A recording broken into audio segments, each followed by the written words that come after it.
Hello everyone. Today we're going to talk about what is AWS Cloud Computing. So let's get started. I click here and come to this page, which is very simple, and you can run the videos and everything. But what it is it's a pay-as-you-go model. It just looks like Uber. It just like an Airbnb, which is a pay-as-you-go model. So whether you are new in the IT, in computing career, or if you're coming from traditional data center model, this model is basically pay-as-you-go model, like as I mentioned before. So people coming from data center and they want to lift and shift their servers to the cloud, basically you're going to pay based on the compute, based on the storage and all that stuff. So basically all the physical stuff is not anymore. Basically, as you can see, you're not doing any physical stuff. It's all virtual, and that's what happens in the cloud. So you don't get any physical access, and that's the beauty of the cloud. And it's there, we'll see more how it is scalable, elasticity is there, and all that stuff. So who is using cloud basically? Well, pretty much any enterprise global company you can think of is already in the cloud. For example, Netflix runs on AWS and many other major platforms because the reason they need to scale to that level, which was not possible because of the money and the investment required. So that's why cloud adoption has been happening for the last many years, and now it's become very normal, and that's why there are the jobs there in the market. So you really need to know all these things, and then there are many different career paths, which directions you want to go. So one of the benefit of cloud computing is agility, because it's agile. So untraditionally, you can it can meet the speed of the software development. For example, if you need to make some changes in the infrastructure, you can have it on the fly. You don't have to wait, unlike before, months and months to get things and compute and resources available. And that's why it's all there. And that's the beauty of the cloud, because it fully meets those project management like requirement to if you have that kind of a project. Same thing on the elasticity.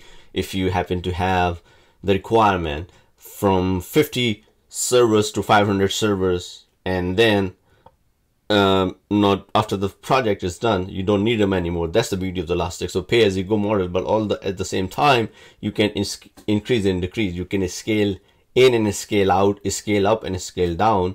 So this is where it saves a lot of money to the companies, and this way the elasticity models comes in, and that's directly related to the cost saving. So imagine if you work on a project and after 6 months for that project you don't need anymore. In a traditional model, all the compute or the hardware you have bought, it would have been wasted for the company, right? So that money is gone. But here in the cloud pay-as-you-go model, that's really save money, because you can do that project for 6 months. After 6 months, if you don't need this, you disallocate and shut down those machines, and you're not paying for those anymore.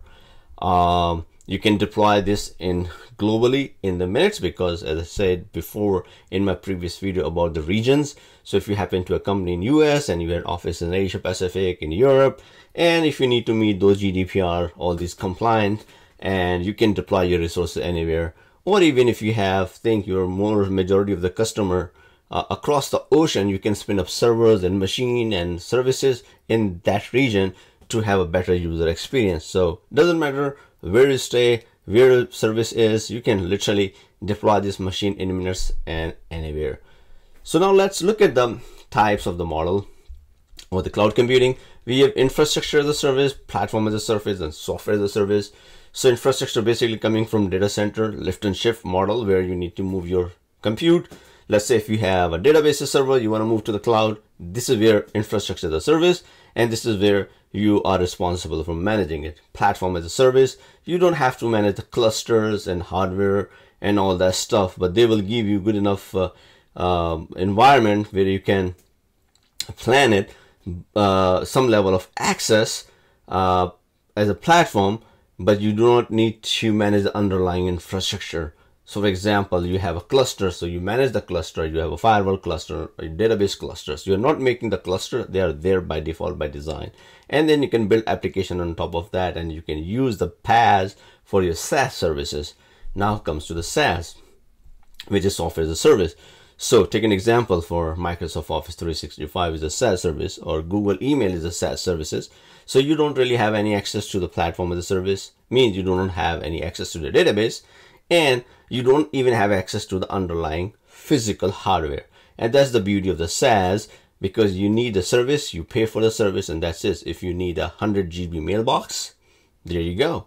You have a 100 GB mailbox and you just pay for that. You don't really care about the maintenance of the server.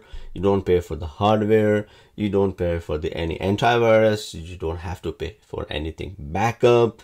You are not concerned about disaster recovery. All these things are there. So that's the reason people go and companies are going with the cloud. I hope this was informational. We'll cover more in the next future videos. Thank you and bye.